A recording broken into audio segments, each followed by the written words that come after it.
नमस्कार हजुरहरूलाई नेपाल अनलाइन स्कुलमा स्वागत छ। हामी चाहिँ के पढ्दैछौँ त भन्दाखेरि maternal mortality rate. Maternal mortality rate भनेको चाहिँ के हो त भन्दा अकर्डिङ टु WHO ले के दिएको छ त भन्दा the death of the woman while pregnant or while 42 hours of termination of pregnancy, delivery भइसकेको 42 आवर्सको समयमा कुनै पनि एक्सिडेन्टहरू भएर प्रेग्नेन्सीको टाइममा त्यो बच्चाको चाहिँ जन्म भयो तर आमा मर्यो भनेको चाहिँ के हो त भन्दा मेटर्निटी मोर्टालिटी रेट भनेको चाहिँ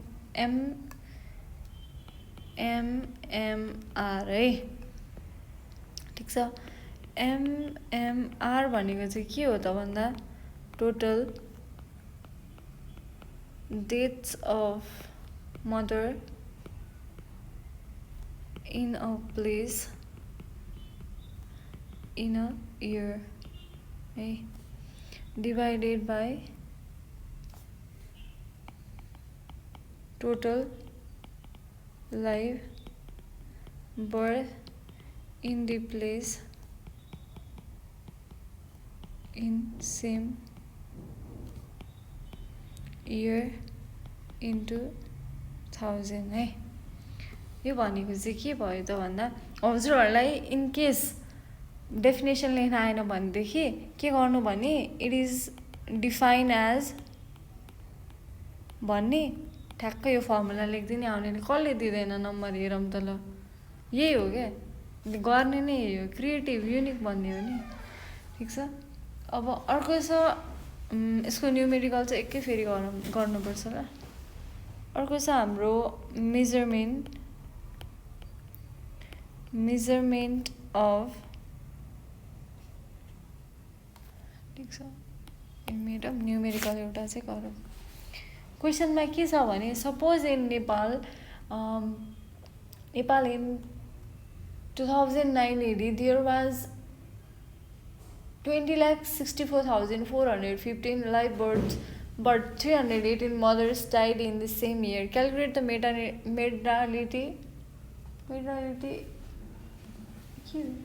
maternal mortality rate in Nepal भनेको छ हैन। ठिक छ। Total live birth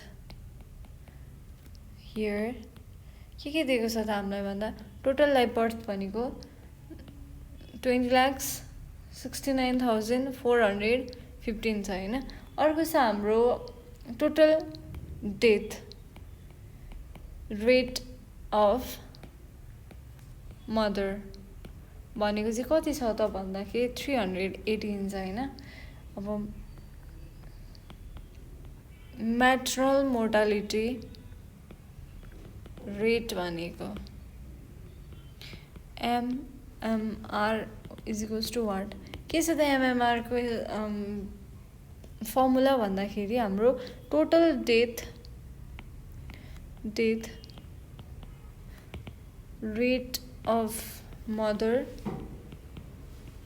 divided by total live birth into 1000 है। यो भनेको कति भयो त भन्दाखेरि टोटल डेथ भनेको 318 डिभाइड बाई 20,69,415 into 1000। यसलाई क्यालकुलेट गर्दा यसको एन्सर आउँछ कति भन्दाखेरि 15.36 per 1000, सरी 10,000 है। अर्को छ measurement of migration. Measurement of migration भनेको चाहिँ के हो त भन्दा माइग्रेसन भनेको movement of people from one place to another place. एउटा प्लेसबाट अर्को प्लेसमा मुभमेन्ट मतलब एउटा प्लेसबाट अर्को प्लेसमा पर्मानेन्टली अथवा टेम्पोररीली मुभ हुनेलाई चाहिँ के भनिन्छ त भन्दा माइग्रेसन भनिन्छ है। Migration is the movement of people from one place to another place, either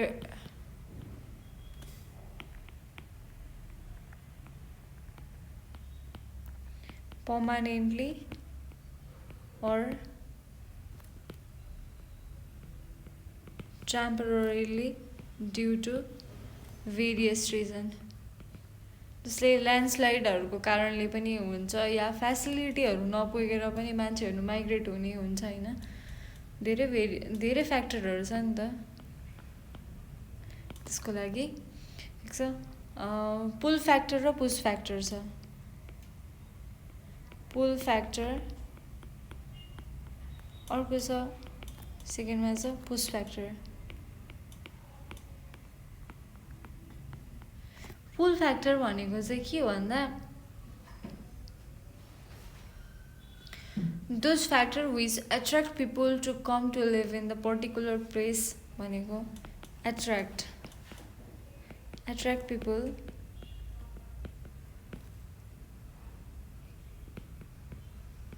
to come to live in particular place हैन। अर्को छ फ्याक्टर विच फोर्स, जबरजस्ती। जस्तै पहिरो गयो, अब पहिरो गएपछि त्यहाँ बस्ने ठाउँै छैन अनि जबरजस्ती भए पनि बस्नु पर्यो नि। Forcefully people to leave a place and migrate to other place। यसमा पनि छ in migration rate, out migration rate, net migration rate, gross migration rate है। फर्स्टमा पढ्छौँ हामी in migration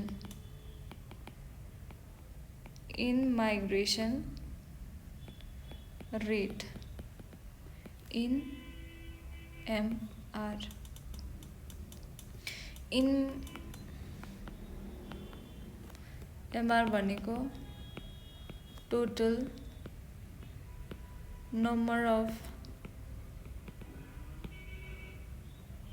migrants in place divided by median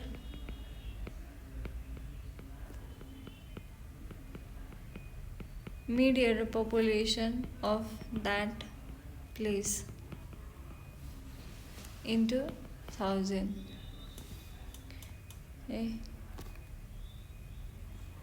इसको numerical छ के छ भन्दा the population of the city in 2008 AD was total number of population दिएको छ हामीलाई कति दिएको छ भन्दा 2,25,000 दिएको छ हैन। इन द्याट सेम इयर त्यही वर्ष के भयो भनेदेखि 38,000 पिपलहरू चाहिँ माइग्रेट भए। भनेपछि हामीले इन एमआर कसरी निकाल्ने त भन्दाखेरि गिभन हेर्ने, गिभन के दिएको छ त हामीलाई number of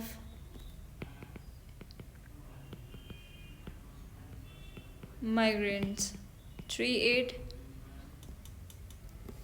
total population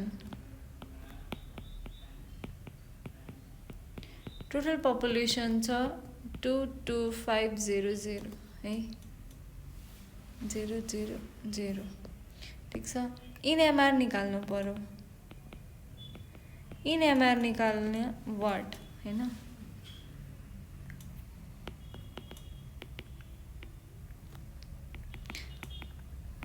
total number of in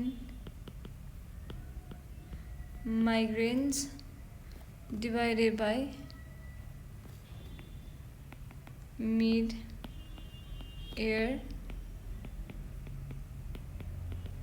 population of that place into 1000। 38000 divided by 225,000 into 1000 भनेको कति आउँछ त भन्दा 168.88 है। अर्को छ हाम्रो 2 नम्बरमा out migration rate out MR